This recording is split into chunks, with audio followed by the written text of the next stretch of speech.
जो कामनी पर्दे रहे सुने न गुरुमुख की बात, होई जग में कुकरी फिरे उगारे घात। आजकल स्त्री जो है वह अपने विचार से अलग हो गए हैं। वह किसी गुरु की बात नहीं मानता, अपने बड़ों की आदर और सत्कार करना नहीं जानते और अपनों से बड़ों की कहना नहीं मानते, अपनी मन की चलाते, जिसके कारण आज पतन हो रहा है। बहुत ऐसा घर है जो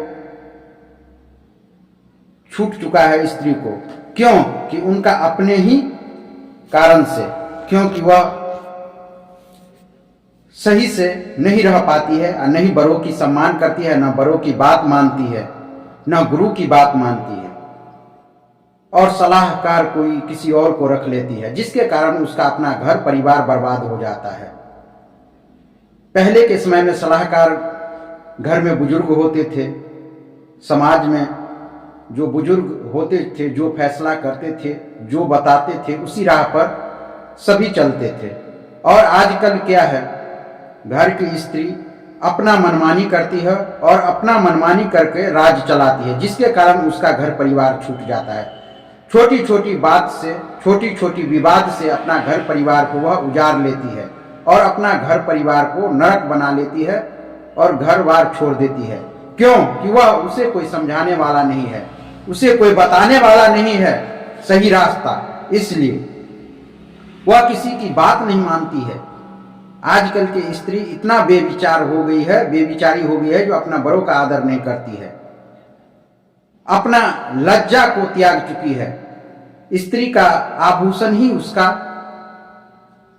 स्त्री का लज्जा ही उसका आभूषण है और वह आजकल की स्त्रियां रोड सड़क पर उतर गई है।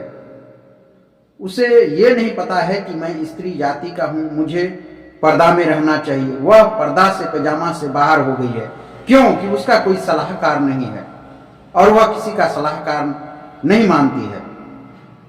और जिस घर से वह आती है अपने पति के घर में, तो वह पति को घर को उजाड़ना चाहती है, क्योंकि उसका सलाहकार सही नहीं है। अगर उसका सलाहकार सही होगा तो अपना घर परिवार को कभी नहीं वह उजाड़ पाएगी। हर लड़की को देखते हैं कि वह अपने मायके से ज़्यादा लगाव रखती है, अपने ससुराल में कम लगाव रहती है, क्योंकि अगर आपका विवाह हो गया है तो माँ के बदले सासू माँ मिल गया है, पिता के बदले ससुर मिल गया है, बड़े भाई के बदले भैंसुर मिल गया है और छोटे भाई के बदले देवर मिल गया है और बहन के बदले ननद मिल गया है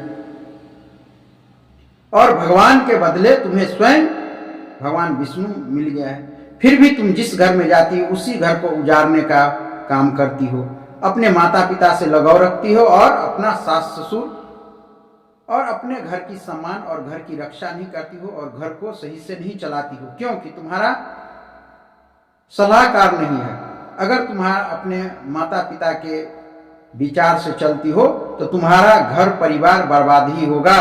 इसलिए तुम अपना विचार से चलो, अपना जहां पर शादी विवाह हुआ है उसकी विचार से चलो, उस घर की बन करके रहो और उसी घर को अपना घर समझो और उस घर में अपना नमक रोटी मिले और उसी घर में खा करके अपना जीवन बिताओ। माता पिता तुम्हें क्यों जौ या तिल से तुमको उसरंग दिया है, दान में दे दिया है, जिस दिन तुमको दान में दे दिया माता पिता, तुम्हारा विवाह कर दिया, तुम उसी घर का बन के रहो, उसी में तुम्हारा भलाई है। चाहे नमक रोटी एक दिन सह कर रह लो, लेकिन अपना उसी घर में जीवन बिताओ। एक पुरुष एक नारी जुग जुग भोग करे सोई। अगर एक ही पुरुष और एक ही नारी अगर सुमति से अपने घर को चलाए तो वह घर का सदा चलता रहेगा, 7 जन्म तक चलता रहेगा, क्योंकि हमारा जो सनातन धर्म है उसमें 7 जन्म की बात आता है और हम एक जन्म भी नहीं निभा पाते हैं अपना थोथोलॉजी के कारण, अपनी वाक्पटुता बात की कारण। हम अपने ही बातों से अपना घर परिवार को उजाड़ लेते हैं, क्योंकि हमारे अंदर सहन शक्ति नहीं है, हमारे अंदर व्यभिचार नहीं है, हम व्यभिचार को खत्म कर चुके हैं। स्त्री ही सृष्टि है और स्त्री सृष्टि है, एक दूसरे का पूरक है, और ब्राह्मण उसका सृजनहार है। स्त्री और सृष्टि को एकमात्र बताया गया है, स्त्री ही सृष्टि है और सृष्टि ही स्त्री है, और ब्राह्मण उसका सृजनहार है। वह एक दूसरे का पालन करती है, और स्त्री अपना जो है अपना विचार से ही वह अपना घर परिवार को तबाह कर लेती है, क्योंकि वह मनमाना आचरण करती है, पति की बात नहीं मानती है, न समाज की बात मानती है, न बड़े बुजुर्ग की बात मानती है, और मनमाना आचरण करके अपना घर परिवार को तबाह कर लेती है, खुद भी तबाह होती है और ससुराल पक्ष वालों को भी तबाह कर देती है। क्यों? कि वह आजकल मनमाना आचरण कर रही है। अपने आप को वह समझ नहीं पाती कि मैं स्त्री हूं, मुझे कायदा कानून में रहना चाहिए। स्त्री जब बच्चे छोटे होते हैं तो माता पिता की आज्ञा के अनुसार वह बच्चे रहते हैं। वह स्त्री जब यौवन अवस्था को प्राप्त होती तो माता पिता उसका शादी विवाह करके उसे ससुराल पक्ष वाले को सौंप देते हैं, उसका विवाह करके। जब बुजुर्ग होती हैं वही स्त्री तो फिर वह अपने बालक के सानिध्य में रहती है। तीनों अवस्था में उसे पुरुषों का सहारा मिलता है, बचपन में माँ बाप का सहारा, और यौवन अवस्था में पति का सहारा, फिर बुजुर्ग अवस्था में बालक की सहारा। तो स्त्री को अपना मान सम्मान का खुद रक्षा करना चाहिए, क्योंकि स्त्री तुम सत्य हो, रजत पद नग हो, तुम ईश्वर से ये सब चीज तुम क्षमा याचना जीत चुकी हो, तो तुम्हें उसी कायदा कानून में रहना चाहिए, क्योंकि 14 रत्न में स्त्री भी एक रत्न है।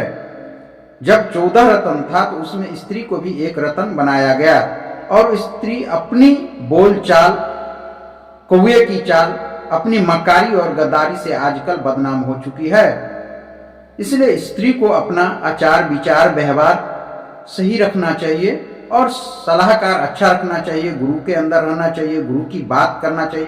प्रत्येक स्त्री को गुरु रखना चाहिए, क्योंकि अगर गुरु नहीं होगा तो आपका जीवन धन्य नहीं होगा, आपकी जीवन में कठिनाई पैदा हो जाएगा। इसलिए आपके जीवन में भी गुरु होना चाहिए। अगर गुरु होते हैं तो आपको हर समय समय पर हर सवाल का जवाब बताते हैं, और हर समस्या का समाधान भी वह बताते हैं, क्योंकि गुरु जिस तरह पांडव का सलाहकार भगवान श्री कृष्ण थे, और कौरवों का सलाहकार कौन थे? शकुनी, जिसका कारण सर्वनाश हो गया कौरवों का।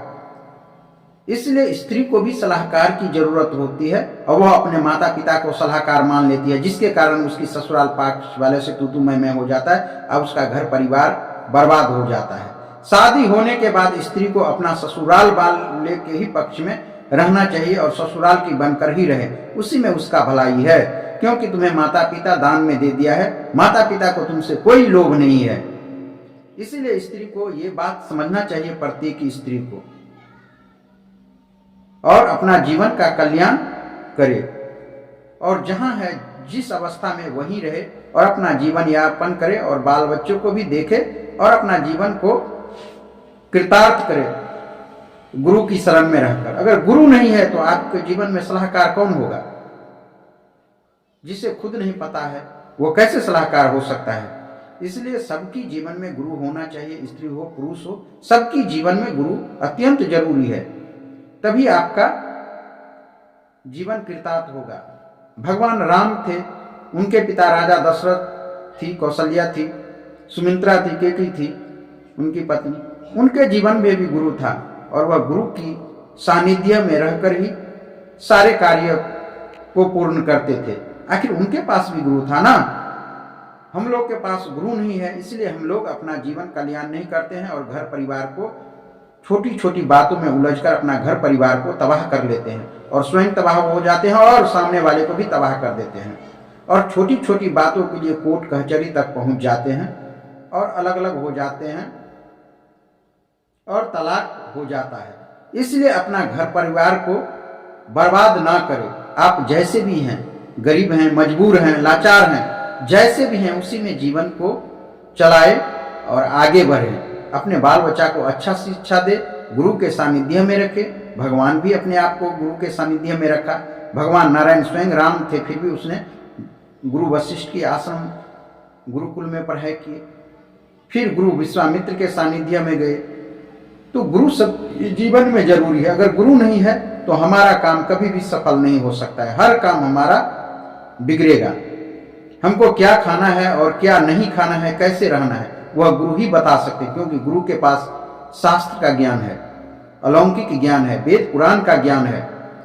जितने भी वेद पुराण बनाए गए हैं वह मानव के कृतार्थ के लिए, मानव के कल्याण के लिए ही बनाए गए हैं ना। इसीलिए गुरु करना चाहिए। हम शास्त्र को नहीं पढ़ सकते हैं, वेद पुराण को नहीं पढ़ सकते हैं, लेकिन गुरु तो कर सकते हैं। हरि सुमरे 100 बार, गुरु सुमरे 100 पार। अगर हम वेद पुराण को नहीं पढ़ सकते हैं तो गुरु का तो सुमरन कर सकते हैं। गुरु आपको जो भी बताएंगे वो आपके लिए सफलता का मार्ग होगा, क्योंकि अगर भगवान को आप 100 बार सुमरिएगा, अगर हरि को 1 बार, तो उसी में आप भवसागर पार हो सकते हैं। इसीलिए गुरु सबके जीवन में जरूरी है, तभी आपका घर परिवार और आपका संसार कल्याण रहेगा, नहीं तो आपका जीवन कष्टमय हो जाएगा। छोटी छोटी बात में अपना घर परिवार को बर्बाद कर लेंगे। इसलिए गुरु सबके जीवन में जरूरी है। और स्त्री को अपने ही कायदा कानून में रहना चाहिए। आजकल की स्त्री अपना लज्जा खो चुकी है, रोड पे आ चुकी है, नाच गान डीजे सभी में वह कूद पड़ती है और अपना मान सम्मान का ख्याल नहीं रख पाती है, अपना कपड़ा का ख्याल नहीं रख पाती है। तुम एक रत्न हो, तुम अपने आप को पहचानो, तुम स्त्री हो। और स्त्री की क्या कदर होती है। स्त्री एक माता भी है। विद्या समस्ता तब देवी भेदा, स्त्रा सकला जगतु तव्य पृथ्वी कहते सती स्वप्रावृत्ति। हर स्त्री में माता की भावना होनी चाहिए। हर स्त्री माँ है। देवी भागवत में बताया गया है कि हर स्त्री माता है, माता की नजर से उसे देखना चाहिए। लेकिन तुम अपने ही आचरण और विचार से, तुम छोटे छोटे कपड़े पहन के तुम अपना आचरण और व्यभिचार को, तुम स्वयं को गलत साबित कर रहे हो। इसलिए तुम पर्दे में रहो। पर्दा में जितना रहोगे उतना ही अच्छा रहेगा। इसलिए पर्दा में रहो, तुम्हारे लिए यही अच्छा है। पति की आज्ञा में रहो, सास ससुर की आज्ञा की पालन करो, अपने बड़ों की आदर करो, गुरु की आदर करो, भगवान को भोग लगाओ, भगवान की पूजन करो, गुरु की सानिध्य में रहो, अपने बड़ों की आदर करो। तो स्त्री को इन सब बातों का ध्यान रखना चाहिए, तभी आपका घर परिवार सही रास्ते पर होंगे और आपका घर परिवार में सुख शांति आएगा। क्योंकि तुम खुद लक्ष्मी के स्वरूप हो, आदि शक्ति के स्वरूप हो। तुम खुद अपने आप को पहचानो कि मैं आदि शक्ति हूँ, मैं लक्ष्मी हूँ, माँ सरस्वती हूँ। तो तुम्हें खुद पहचानना होगा। तुम अपने ही व्यभिचार से छोटे छोटे कपड़े पहन के अपना इज्जत को खराब कर रही हो, डीजे पर नाच गाना करके तुम अपने आप को बर्बाद कर रही हो। तुम्हें आखिर लोग किस नजर से देखेगा। हर स्त्री में मातृभाव की जिज्ञासा होना चाहिए और उस रूप से देखना चाहिए। इसलिए सप्तशती दुर्गा में भी बताया गया है, विद्या समस्ता तब देवी भेदा, स्त्रिया सकला जगतु तय शक्ति स्वप्रावृत्ति। इसलिए हर स्त्री को अपने विचार में रहना चाहिए, कायदे कानून में रहना चाहिए, तभी आपका घर परिवार सफल हो पाएंगे।